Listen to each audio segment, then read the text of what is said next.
Have you ever experienced a setback or a letdown because you didn't achieve what you wanted? I am Sophia Quinn, and I believe that our identity does not revolve around failing or achieving. On some level, all of us would like to be perfect, to achieve all our goals and look fabulous while we do it. But some of us are more attached to outcomes or more devastated by a failure than others. This is because we all have different levels of the fear of failing.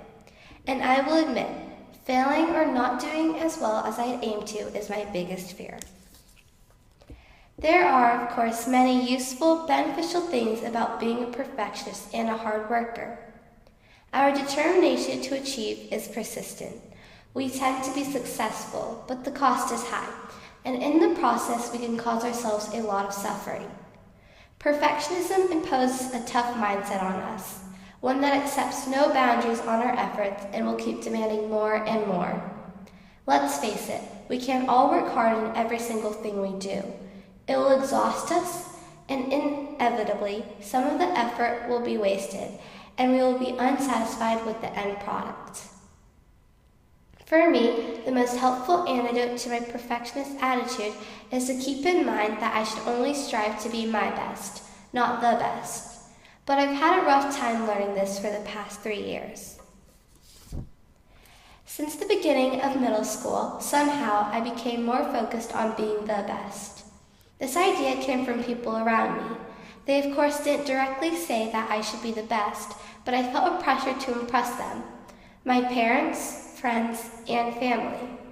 Although around me people talked about positive competition of just doing my best, the society we live in still praises us to be the best. This harmful way of thinking influenced me to desperately want to impress everyone by being the best at the things I tried. As you may have imagined, this did not work very well for me, and I experienced even more setbacks and more feelings that I'm not good enough. Sure, I've had many tests and grades that I'm not proud of. I've worked hours on a project only to realize that all the hard work I put in was not ultimately necessary, or did worse than I had expected. People around me would tell me that I set my standards much too high, that I was pressuring myself to do more than I could handle. But every time I heard these reassurances, I just felt like I had failed more than myself. I failed others and their image of me. Negative thoughts would overwhelm my mind, and it lowered my confidence. When I failed to meet my own expectations, I felt like I was losing touch with myself because I felt like so much of my identity was built around the idea that being a good enough version of me required excelling.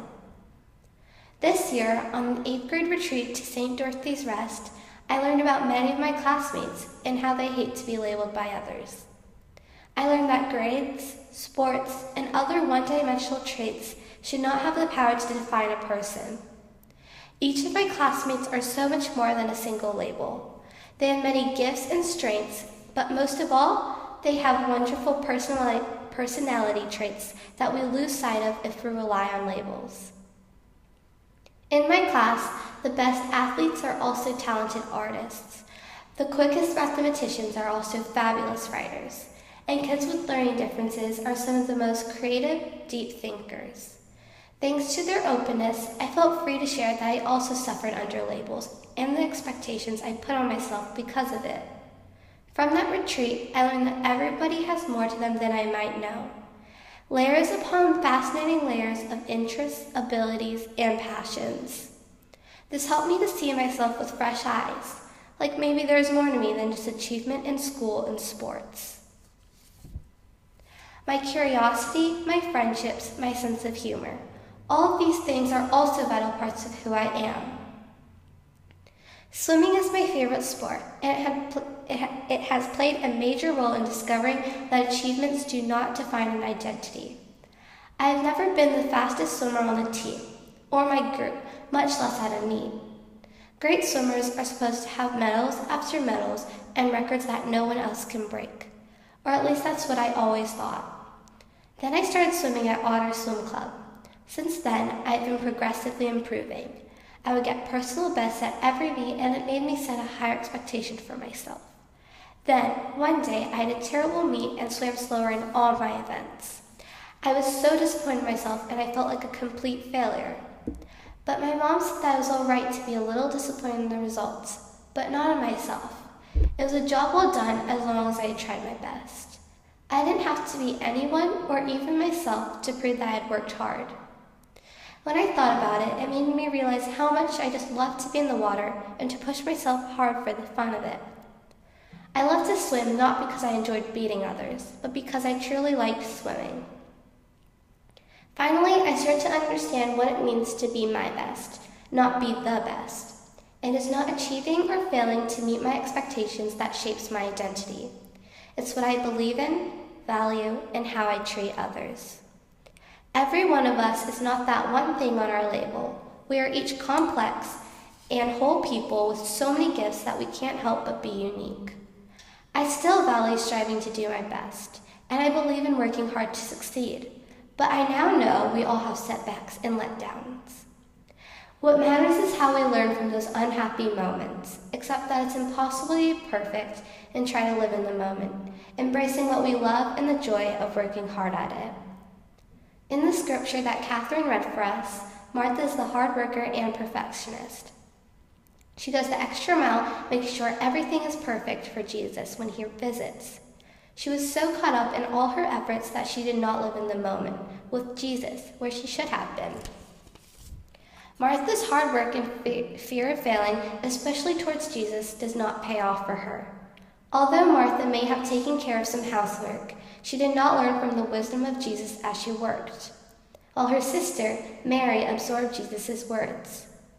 This story illustrates that sometimes we focus so much on getting the details right that we miss the big picture, which in Martha's case was Jesus. Martha was anxious and unhappy throughout the visit, and in her I see my perfectionist attitude reprimanding me for not being the best. I believe that worrying over our disappointments is no match for living in the moment. Labels are a way we think of each other, but they are not the same as our joy and real passions. We should all remember that achieving and failing does not really determine who we are. We are not winners and losers, but artists, learners, dancers, goofballs, gamers, and athletes. If all of us perfectionists chose to relabel ourselves as one of these unique, multifaceted human beings, we will lead happier and healthier lives when we inevitably fail.